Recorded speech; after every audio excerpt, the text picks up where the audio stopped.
আমি বারবার বলছি ঢাকা বিশ্ববিদ্যালয়ের ছাত্র শিবিরের ব্যাপারে স্পেসিফিক অভিযোগ কি বলেন? 10টা কেস, 5টা কেস, 3টা কেস, এই 10টা কেসের কারণে শিবির ঢাকা বিশ্ববিদ্যালয়ে রাজনীতি করতে পারবে না। অভিযোগ দেন, একটু অ্যানালাইসিস করব। প্রথমত যে ব্যাপার, আমরা অনেক সময় দেখি যে হচ্ছে, আমরা এবারও দেখেছি ডাকসু করতে হবে তাই আমাকে রিয়েট নিতে হবে, এবারও দেখেছি। তার কোনো কারণ নাই, ডাকসু করতে হবে তাই পরীক্ষার হলে গিয়ে আমি খাতা এক লাইন লিখে জমা দিয়ে চলে আসবো। অনেককে দেখেছি 5 আগস্টের পরেও এই যে রিয়েট নেওয়ার প্রবণতা, ছাত্রত্ব ধরে রাখার প্রবণতা, এবং আমি অনেকদিন ছাত্র থাকবো এই প্রবণতা। কারো কারো পলিটিক্যাল চ্যালেঞ্জ ছিল, সেটা আমি উইথ রেসপেক্ট এক পাশে রাখলাম, কিন্তু পলিটিক্যাল চ্যালেঞ্জ না থাকা সত্ত্বেও ছাত্রত্ব ধরে রাখবো, আমি কোনো রকম টিকে থাকবো, দীর্ঘদিন অপেক্ষা রাখবো, এটা একটা ইন্টারনাল বাজে প্র্যাকটিস। এই প্র্যাকটিস থেকে প্রত্যেকটা সংগঠনকে উত্তরণ করতে হবে। এগুলো সংগঠনগুলোর নিজেদের দায় যে হচ্ছে আমরা সংগঠনগুলো নিজেদের মধ্যে ভালো প্র্যাকটিস এটা আনতে পারি নাই, যে আমাদের প্র্যাকটিসটা এমন হবে আমি একসাথে কাজও করতে থাকবো সাংগঠনিক পরিসরে, আমার পড়াশোনাও চলবে। একটা শিক্ষার্থী আমার শাখার সভাপতি যেমন হবে, সে তার ফলাফলে টপ রেজাল্টও করবে, সে গোল্ড মেডেলও পাবে, সে টপ পোস্ট রেজাল্টও করবে। তার একাডেমিক রেজাল্ট মানে এবং সাংগঠনিক কাজ এমন হবে না কাউকে এসে বলতে হবে যে সংগঠন পরিচালনা আর রেজাল্ট দুটো বিপরীত। এটা খুবই কঠিন, ক্লাস থাকে, ল্যাব থাকে, পরীক্ষা থাকে, একসাথে এটা পরিচালনা কঠিন।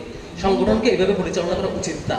নিজেদের সংগঠনকে প্রয়োজনে রিফর্ম করা উচিত, সাংগঠনিক কার্যক্রমগুলোকে প্রয়োজনে রিডিজাইন করা উচিত, যে কিভাবে করলে পরে একজন শিক্ষার্থী আমার সংগঠনে থাকবে এবং সংগঠন পরিচালনার পাশাপাশি তার রেজাল্টও ভালো থাকবে। এটা নিজেদের প্র্যাকটিস। শুধুমাত্র অন্যদের, আমাদের রাজনৈতিক ছাত্র সংগঠনের একটা বাজে অভ্যাস আছে, মঞ্চে দাঁড়ায় খালি আরেকজনের দোষ দেয়, প্রশাসনের দোষ, অমুকের দোষ, তমুকের এই সমস্যা, তমুকের এই সমস্যা, দায় এই সমস্যা, কিন্তু আমার কি সমস্যা এটা আমি আলোচনা করি না। তা আমার নিজের সংগঠনের আলোচনাটা নিজেদের করতে পারা দরকার। আমার বাজে প্র্যাকটিস কি? সেকেন্ড হচ্ছে, অনেকগুলো সংগঠনের একটা বাজে প্র্যাকটিস আছে যে ভালো পরিবেশ থাকা সত্ত্বেও তিনি শুধু আরেকজনের ট্যাগিং ফ্রেমিং এ তিনি ব্যস্ত থাকবেন, নিজের পর্যালোচনা করবেন না। আমি কিছুদিন আগে বলছিলাম, বেশ কয়েকটা মানে বন্ধু সংগঠন, বামপন্থী সংগঠনের আলোচনা করছিলাম, একজনকে বলছিলাম যে ভাই, আপনি 5 আগস্টের পর থেকে ওপেন স্পেসে যে পরিমাণ শিবির নিয়ে আলোচনা করছেন, অ্যানালাইসিস করছেন এবং এন্টি শিবির মিছিল প্রোগ্রাম করছেন, ঠিক তার অর্ধেক পরিমাণ সময় যদি দিতেন আপনার রিক্রুটমেন্ট অন্তত 50% বাড়তো, কয়েকটা স্কুলে আপনার কাজ বাড়তো। কিন্তু আপনি সেটা করেন নাই।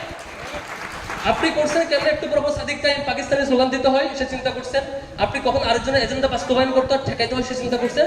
দিন শেষে আপনার স্কুলে কাজ নাই, আপনার কলেজে কাজ নাই, আপনার রিক্রুটমেন্ট বাড়ে না, একটা কমিটি বহুদিন টিকে থাকে, আপনি এটা নিয়ে ভাবেন না কেন? আমি নিজেকে নিয়ে ভাবি না। আমরা ছাত্র শিবির এখানে একটা উল্টা স্টার্ট নিয়েছি। আমরা চিন্তা করেছি কে আমার বিরোধিতা করলো, কে করলো না, এটা ম্যাটার করবে না। আমি বড় ছাত্র রাজনীতি নিজেদের, আমার নিজের, আমি তাকে কি সেল করতে চাই। ভাই রে ভাই, একটা শিক্ষার্থী কেন আমার কাছে আসবে, তাকে আমি কি দিচ্ছি? ভাই তুমি আসো, আমার কাছে এই রিসোর্স আছে, আমি তোমাকে এটা ফরওয়ার্ড করবো, তুমি করবেন। আপনি বড় বড় বক্তৃতা দিবেন, আপনি রাজনৈতিক এজেন্ডাকে হাজির রেখে আপনাকে লিডার বানাবেন, সেজন্য আপনার সেবাদাস করার জন্য কেউ আসে নাই। আরেকটা মেজর প্রবলেম, সেটা হচ্ছে রাজনৈতিক দল একটু বড় হওয়ার পরে চিন্তা করি সুপিরিয়র প্ল্যাটফর্মকে কেমন সেবা করা যায়। শুধু একটা বিশেষ প্ল্যাটফর্মকে সুপিরিয়র বানানো এবং তাকে ফলো করা, তিনি যা বলবেন তাই হবে, আপনার কর্মীদের মূল্যায়ন থাকবে না। এখান থেকে মানে প্রত্যেকটা ছাত্র সংগঠনকে ইন্টারনাল রিফর্ম করা উচিত। না, এটা হবে না। আমার কর্মীরা যারা আসবে তারা এম্পাওয়ার্ড ফিল করবে, তারা যা বলবে তাই হবে, তারা নিজেরা এম্পাওয়ার্ড ফিল করবে।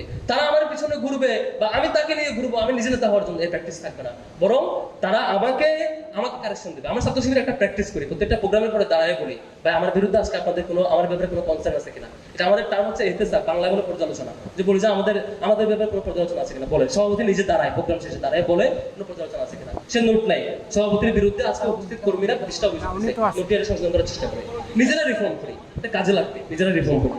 তারপরে হচ্ছে আরেকটা ব্যাপার, যে আমাদের কম্পিটিশনটা হওয়া উচিত আদর্শিক।